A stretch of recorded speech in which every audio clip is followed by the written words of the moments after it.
In a dark penthouse overlooking the Han River, dozens of monitors glowed. On the biggest screen, a number flashed in red, 7.4 billion won. Kim Jin-Woo, people called him the Ghost King of Seoul's underground world, watched the numbers drop like a slowing heartbeat. He didn't grab his phone. He didn't call his hackers. He didn't alert security. On his desk, on top of a pile of government files, lay one gold wedding ring. It belonged to his wife Ha-Rin's. At the same time, the rival he had saved from an attack was in a safe house, laughing and drinking, mocking the man who had given up his own home for a deal. But Jin-Woo wasn't watching the rival. He was staring at one last message on his private server. You saved your enemy to protect your empire. I became the enemy to destroy it. By the time sirens reached his gate, the Ghost King had nothing, no money, no friends, and the woman he once called a loyal had signed his arrest papers. This story will stick with you, because what happens next makes you question loyalty, pride, and what it really costs to have a cold heart. How does a man who treats his wife like a tool lose everything to the woman he thought he controlled? It all started just 12 hours earlier. Jin-Woo wasn't careless. He planned everything. At 40, he ran the city's underground money. People didn't fear him for anger. They feared that he didn't care at all. That night, he had to make a choice. Answer his wife's desperate call while their home was under attack, or send his top guards to protect a rival's daughter and lock in a billion one-piece deal. He chose the deal. He told himself Ha-Rin was strong, a professional who understood power and its cost. He was wrong. That one choice didn't just cost him his wife. It flipped the switch that would destroy everything he had built. And that's where things really start to unravel. Because when you see what happened in those next 12 hours, you'll realize this didn't just happen to him. He chose it, even if he didn't know what it would cost.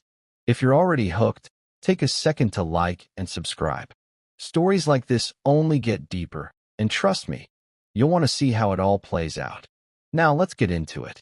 12 hours before the screens turned red, Kim Jin-Woo stood at the big windows of his office, looking down at the Seoul skyline like it was a map he had built himself. In the reflection, he looked exactly like the Ghost King people feared, his suit sharp, his face calm and unreadable. To everyone else, he was the man who controlled all the city's money. To himself, he was a master who had finally won the game. The heavy oak door clicked as Ha-Rin walked in.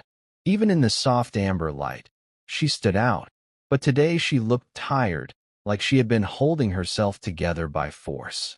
She didn't go to his desk. She stopped in the middle of the room, her shadow stretching toward him. The Park Syndicate moved 3 trucks into Hanam today, Jin-Woo, she said, her voice calm but tense.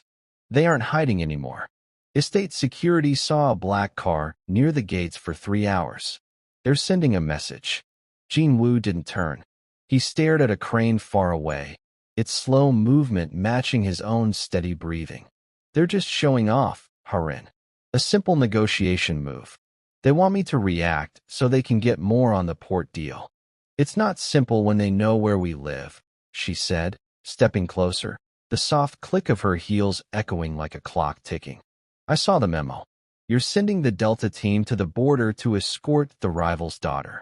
Leaving our home with almost no guards in the middle of a turf war. That's dangerous.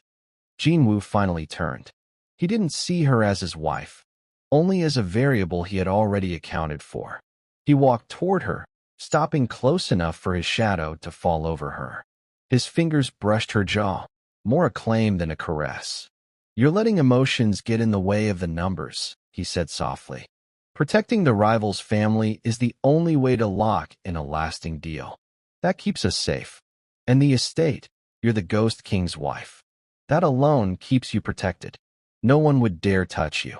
Ha-Rin looked at him, hoping to see a trace of the man she had married, but all she saw was cold logic. Even a fortress falls if the builder forgets the back door, she said quietly. Jin-Woo gave a faint, almost invisible smile. Go to sleep, Ha-Rin. By tomorrow, the deal will be done, and your worry will be just a footnote in a history I've already written." He turned back to the window, dismissing her words. He didn't notice the change in her face, from fear to dangerous clarity. By ignoring her, he didn't just miss a warning. He handed her the match to burn everything down. The rain over Seoul that night didn't clean the city. It just made the neon lights of Gangnam smear across the wet streets like bruises. Inside his armored SUV, Kim Jin-Woo sat surrounded by the hum of machines and the soft clicking of tactical headsets. Static crackled as his head of security, Captain Song, leaned forward, his face lit by the cold glow of a tablet. "Sir, there's been a breach at the Hanamdong estate," Song said, his voice tight. "The Park Syndicate isn't hitting the ports. They ignored the diversion. They're at your front gate." Ha-Rin is inside with only 3 junior guards.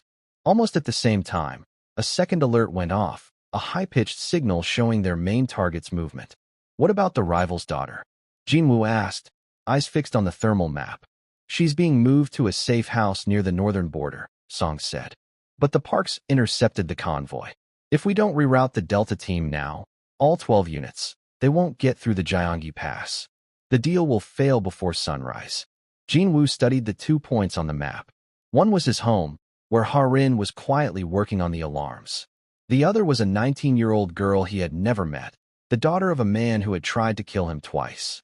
"The Delta team is 40 minutes from Hanamdong," Song said, hand hovering over the comms. "If we send them back to the estate, we can protect the house and get your wife out. But we'll lose the girl. We'll lose the peace." Jin-Woo rolled a silver coin in his hand, a habit he never broke. He thought of Ha-Rin's warning that afternoon, how she looked at him like he was already gone. He weighed her safety against the Empire's numbers. If the girl died, the war that followed would cost trillions and years of blood. If the estate fell, it was just a setback. "Send the Delta team to the Gyeonggi Pass," he finally said. "Sir." Song hesitated. "What about Ha-Rin?" Jin-Woo flipped the coin in his palm. "Tell the junior guards at the estate to start Lockdown Protocol 4. Hold the basement as long as they can. Ha-Rin knows what to do. She's a professional." He looked out the window as the SUV sped toward the border, thinking it was just a pawn sacrificed for the king. He didn't hear his private phone vibrate in the cup holder, a call from home that he ignored. In that silence, he didn't notice the moment everything began to fall apart, when his logic had outrun his heart. The Hanamdong estate wasn't quiet. It felt heavy, like the air before a storm. Ha-Rin stood in the dark master bedroom, the only light coming from her phone, which blinked with missed calls. Call 14. Call 22. Call 31. Each unanswered call made her world with Jin-Woo feel like it was breaking. She didn't need the security monitors to know the guards were gone. Their voices had gone from calm reports to panicked whispers, then to silence after the breach. A loud thud shook the floor, the reinforced front doors hit by a ram. Ha-Rin didn't scream. She grabbed a small, encrypted tablet from the drawer, her fingers moving fast and steady, just like Jin-Woo. She checked the Delta team's GPS trackers. They weren't coming. The 12 blue icons raced toward the northern border, leaving her behind. He had chosen the treaty. He had sacrificed the queen to save a pawn. Glass shattered downstairs, and the heavy footsteps of the Park Syndicate's men followed. They weren't here to talk. They were here to destroy the Ghost King's empire, starting with his most valuable asset. Ha-Rin went into the walk-in safe, but she didn't hide to pray. She sat at the terminal, the cold chair against her silk robe, remembering the years she had worked quietly for him, cleaning his accounts and protecting him. And still, she had been treated like she could be replaced. "Mathematics, Jin-Woo," she whispered as the bedroom door was kicked open, armed men filling the room, red lasers cutting the air. Ha-Rin didn't grab a gun. She went for the kill switch, the hidden backdoor to the main server Jin-Woo didn't know existed. With one calm keystroke, she began to vanish, taking every secret, every bit of his power. If she was to be sacrificed, she would burn everything behind her. The safe room was small but strong, built like a steel box to survive any attack. But as the sounds of the Park Syndicate breaking into the house echoed inside, loud bangs, things crashing, Ha-Rin realized the real problem. Jin-Woo had built something to protect himself, but the real power was in the hands of someone he no longer respected, her. She sat in front of 3 screens, her face calm in the white light, her hands steady. The fear was gone. On one screen, she saw the Delta team moving far away toward the border, proof that he had chosen a deal over her life. "You always said I was your best investment," she said quietly. "Let's see what happens when you lose everything." She broke into the hidden system he thought only he could access and started the plan she had built in secret for years. Money began to disappear. Accounts emptied. Everything he owned started to vanish. She didn't just take the money. She made sure it would lead the authorities straight back to him. Outside, the attackers kept hitting the safe door again and again, loud and steady, but Ha-Rin didn't move. She watched the final account drop to zero, and a message appeared, evidence sent to prosecution. In that moment, his empire stopped protecting him and became a trap, and as the safe door started to heat up from outside, Ha-Rin closed her eyes briefly, not scared, but knowing she had already changed everything. By the time Jin-Woo got back home, the rain had slowed, almost like it was mocking him, and instead of chaos, the house was completely silent. The gates were broken and open, no guards, no police, just empty space and bullet shells on the ground. He stepped out, glass crunching under his shoes, and walked inside, trying the lights, but nothing worked. The house felt empty, like all life had been pulled out of it. "Ha-Rin," he called, but no one answered. He searched everywhere, but she was gone. The safe room door was open, burned at the edges, and inside there was nothing, but it wasn't the valuables he noticed. It was how empty it felt. He grabbed his phone and tried to unlock it, but it didn't recognize him. Panic started creeping in. He rushed to a backup laptop, but when it turned on, everything was gone, his accounts, his system, his power, replaced by an image of his own team leaving the house earlier that night. He checked his money. Gone. Every account empty or closed. He called the police chief, a man he used to control, but when the call connected, the voice on the other end was cold. "Don't call this number again. Warrants were signed an hour ago."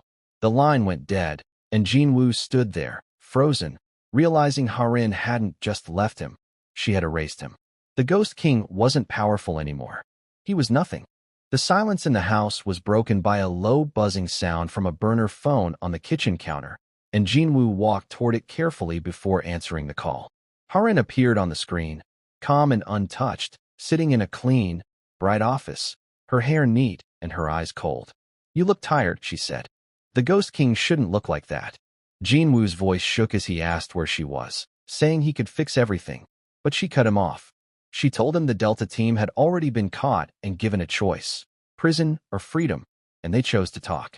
Jin-Woo felt the weight of it all hit him and asked what she wanted, but she said she didn't want his money or his house because those were already gone.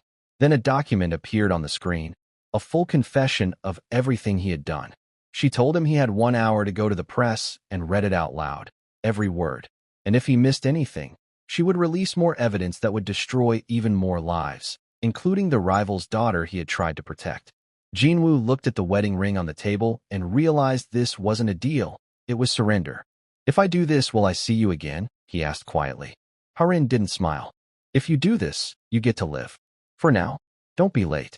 The screen went black, and Jin-Woo stood alone in the dark house, which no longer felt like home, but like a place waiting to trap him. The press club was full of bright lights and nonstop camera clicks. Jin-Woo stood at the podium, reading the statement Ha-Rin had written for him, and every word felt like his life was falling apart piece by piece. The reporters, people he used to control with just a call, now looked at him like he was just another case to study. When he finished, he didn't wait for questions. He walked out into the cold night, where a black car was waiting. He got in, expecting to see Ha-Rin, but instead, Chairman Park was sitting there calmly, drinking scotch with a laptop on his lap. Park looked at him and said he didn't look like the powerful man he used to be. Jin-Woo asked where Ha-Rin was, but Park just laughed and showed him a video of Ha-Rin calmly going through the same plan that destroyed his empire. Then Park told him the truth. The daughter was never in danger.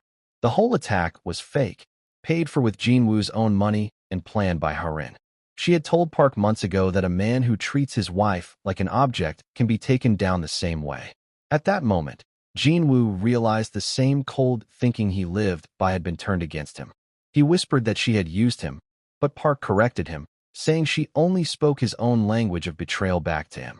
The car stopped at a quiet pier, and Park told him to get out, saying there was one last step left and that he was only alive because Ha-Rin wanted him to suffer, not die. The pier was empty, cold, and smelled of salt and rust as the car drove off into the fog, leaving Jin-Woo alone with a worn-out silver briefcase, the last copy of all his secrets and power, built over 20 years. It was the only thing he had left to bargain with. Then his phone buzzed.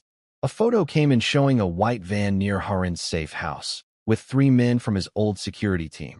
Men who weren't working for Park, but were now after Ha-Rin because of what she had done.